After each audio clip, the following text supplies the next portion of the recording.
উত্তর দিনাজপুরের রায়গঞ্জের কুলিক নদীর পাড়ে প্রতিদিন ভেসে আসে এক সুরেলা বাঁশির ধ্বনি। একসময় যার বাঁশি শুনে বিরক্ত হতেন প্রতিবেশীরা, আজ সেই সুরেই মুগ্ধ হন গ্রামের মানুষ থেকে শুরু করে প্রকৃতির পাখিরাও। দীর্ঘ 12 বছরের অধ্যবসায় আর অদম্য ইচ্ছাশক্তিকে সম্বল করে আজ সাফল্যের দোরগোড়ায় দাঁড়িয়ে রায়গঞ্জ বিশ্ববিদ্যালয়ের ইংরেজি সাহিত্যের ছাত্র পার্থ সূত্রধর, যিনি সকলের কাছে পরিচিত পাইপার পার্থ নামে। দেখুন আমাদের প্রতিনিধি অশ্বিনী কুমারের এই বিশেষ প্রতিবেদন।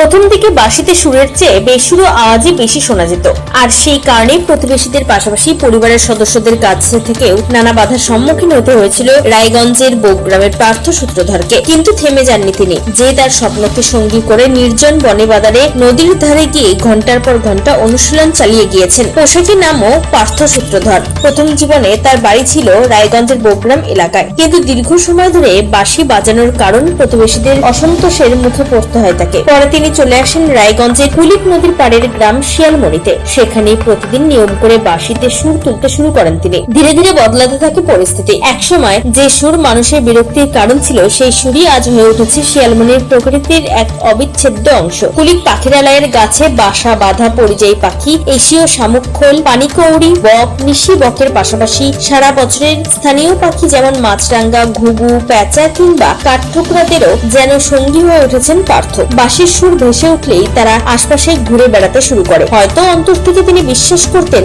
God can not be unjust to whom men have been unjust. অর্থাৎ মানুষ যাদের প্রতি অবিচার করেছে, ঈশ্বর তাদের প্রতি অবিচার করতে পারেন না। সেই বিশ্বাস আর অধ্যবসায়ই আজ তাকে পরিচিতি এনে দিয়েছে পাইপার পার্থ নামে। বর্তমানে পরিবারের সদস্যরা বগ্রামের বাড়ি ছেড়ে রায়গঞ্জের রায়পুর এলাকার পিয়াজি মোড়ে বসবাস করছেন। অন্যদিকে বাঁশির সাধনার পাশাপাশি নিজের পড়াশোনাও সমান গুরুত্ব দিয়ে চালিয়ে যাচ্ছেন পার্থ। রায়গঞ্জ বিশ্ববিদ্যালয়ে ইংরেজি সাহিত্য নিয়ে পড়াশোনা শেষ করে ভবিষ্যতে তিনি কেন্দ্রীয় সরকারি অফিসার হওয়ার স্বপ্ন দেখছেন। টাইমস 14 বাংলায় আমি দীপঙ্কর আপনাদেরকে নিয়ে এসেছি রায়গঞ্জ শিয়ালমণিতে। এখানকার মানুষজন, এখানকার প্রকৃতি পাইপার পার্থ বলে একজনকে বিশেষভাবে চেনে। 10 থেকে 12 বছর যে কিনা এইখান থেকে ব্যাকরণ মেনে, প্রকৃতির ব্যাকরণ মেনে আস্তে আস্তে পার্থ সূত্রধর হয়ে উঠেছে পাইপার পার্থ। আপনার নাম? আমার নাম পার্থ, পাইপার পার্থ বলে সবাইকে আমাকে চেনে। কেন এই পাইপার পার্থটা কি? পাইপার কথার অর্থ হচ্ছে আমি যখন ইংলিশ অনার্স পড়তাম তখন একটা এরকম পোয়েম ছিল, সেখানে পাইপারের একটা রেফারেন্স ছিল। ওই পাইপার বনের মধ্যে বাঁশি বাজাতো, তো তার জন্য আমার নাম আমি রেখেছি পাইপার পার্থ। এখন এই জায়গাটা কোন জায়গাটা? এটা রায়গঞ্জ শিয়ালমণি ফরেস্টের রাস্তা, একদমই শিয়ালমণি ফরেস্ট থেকে উঠলেই বাঁধের যে জায়গাটা সেটা। এটা তো এইখানেই কি পাইপার পার্থর জন্ম? একদম, আমার জন্ম বগ্রামে হলেও এখানেই বড় হয়েছে। আর এই শিয়ালমণি, পাইপার পার্থ, আর সেই সঙ্গে বাঁশি, আর এখানকার যে স্নিগ্ধতা, মুগ্ধতা, সেই সঙ্গে এখানকার সব মিলিয়ে যে একটা অন্যরকম পরিবেশ। বলতে গেলে রায়গঞ্জের তো একটা এটা আশীর্বাদ আমাদের গোটা উত্তর দিনাজপুরের। এই হচ্ছে আমাদের কুলিক ফরেস্টটা, সেই সাথে কুলিক নদী, তার পাশে একটা মন্দির আছে, ওখানে ওটাকে শিয়ালিমণি মন্দির বলে। ওখানে আমি মায়ের কাছে প্রণাম করতাম। আর এই আশীর্বাদের মধ্যে এসে যে আমি বাঁশিটা বাজাতে পারবো সেটা আমি কখনোই ভাবিনি। এখানে আসলে যে কোনো মানুষ যদি একবার আসে তো এই জায়গার প্রেমে পড়ে যাবে। তো আমি তার জন্য ভেবেছি যে আমাকে বাঁশির সাধনাটা করলে এই ফরেস্টের মধ্যেই করতে হবে। বাঁশির সুর শোনা যায় দীর্ঘ 5 বছর ধরে। হ্যাঁ, আপনারা কেমন শোনেন? আমরা তো ভালোই শুনি। প্রথম অবস্থায় আপনারা কি প্রথম দেখতেন? অবস্থা ওনার যখন বাজাইতো তখন আমাদের খুব অসুবিধা মনে হইতো আর কি। কিরকম? ওই যে পু করতো, সুর তুলতে পারতো না, ইয়ে করতে পারতো না। সেটা কতদিন আগে? আজ থেকে তো 5-7 বছর হবে, বেশিও হইতে পারে। তারপর তারপর তো ভালোই বাজাইলো, ডেইলি রেগুলার আসতো, শীত নাই, বর্ষা নাই, গ্রীষ্ম নাই, সবসময় আসতো। মানে ওকে কি কলির কেষ্ট বলা যায়? কি করে বলবো যে কলির কেষ্ট বলে?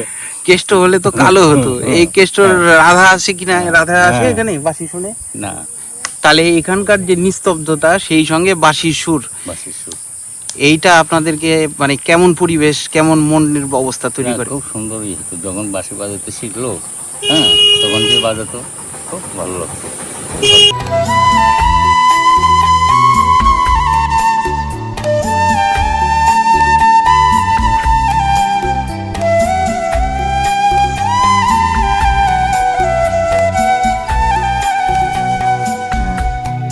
কুলিক পক্ষীনিবাস সহ কুলিকের শিয়ালমণি ফরেস্ট বিভিন্ন অঞ্চলে ঘুরে বেড়ানো, বিভিন্ন জায়গা দেখা। তো সেখানে হঠাৎ বাঁশির সুমধুর আওয়াজ পাই প্রথমে। তো কোথায় থেকে আসছে আওয়াজ, সেই খোঁজ করতে করতে পৌঁছে যাই, দেখি একটি ছেলে খুব সুন্দর বাঁশি বাজাচ্ছে।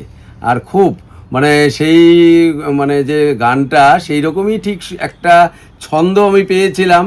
তা অনেক দিন আগে পাহাড়ে একটা ঝর্ণার কাছে গিয়ে একটি মেয়ে ওই সিটি মেরে গান করছিল, ঠিক যেন মনে হলো যে সেই একটা ছন্দ ভেসে আসছে। তো সেই মুহূর্তে খুঁজে পেলাম আমাদের ভাইকে। তো ভাইয়ের সঙ্গে তখন দেখা, ভাইকে এমনি আমরা চিনতাম যে ছেলেটি কে, কোথায় বাড়ি, চিনতাম। তারপর ওকে দেখে তারপর ওর সঙ্গে সেই সময় ছবি তোলা, ওর সেই বাঁশির সেই যে ধ্বনি সেটাকে আমরা ভিডিও করলাম। এইভাবেই ওর চেনা। এবং তারপরে ও কিন্তু সেই পার্থ সূত্রধর নেই, আজকের পাইপার পার্থ।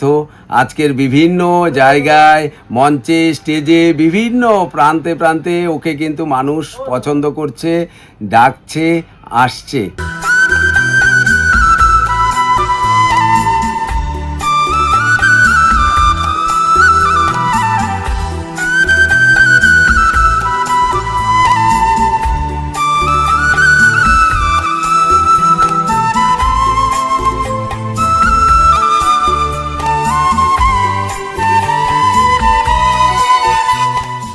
একসময় যার বাঁশি শুনে আপত্তি জানাতেন অনেকেই, আজ সেই মানুষটির সুর না শুনলে যেন কিছু একটা অসম্পূর্ণ থেকে যায় গ্রামবাসীদেরই।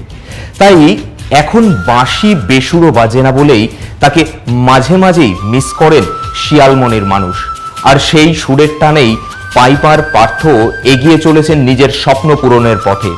ক্যামেরায় অশ্বিনী কুমারের সঙ্গে টাইমস 14 বাংলার নিউজ ডেস্ক রিপোর্ট, রায়গঞ্জ, উত্তর দিনাজপুর। আরো নিত্য নতুন ভিডিও পেতে এবং তথ্য জানতে আমাদের ফেসবুক পেজকে লাইক ও ফলো করে রাখুন। সেই সঙ্গে টাইমস 14 বাংলার ইউটিউব চ্যানেলকে সাবস্ক্রাইব করতে ভুলবেন না। মুখের উজ্জ্বলতা হারিয়ে গেছে, স্পট পড়ে গেছে, ব্রণ ভর্তি, তাই আর দেরি না করে আজই আসুন রায়গঞ্জের চণ্ডীতলায় হেলথ প্লাস মাল্টি স্পেশালিটি ক্লিনিকে এবং এখানে পান অভিজ্ঞ ডাক্তার দ্বারা ফ্রি স্কিন টেস্ট। আরো বিস্তারিত জানতে যোগাযোগ করুন 9674895169 এই নম্বরে।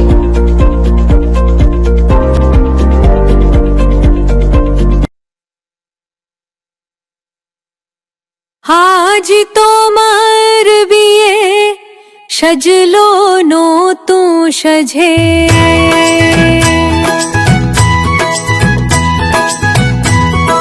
শোবার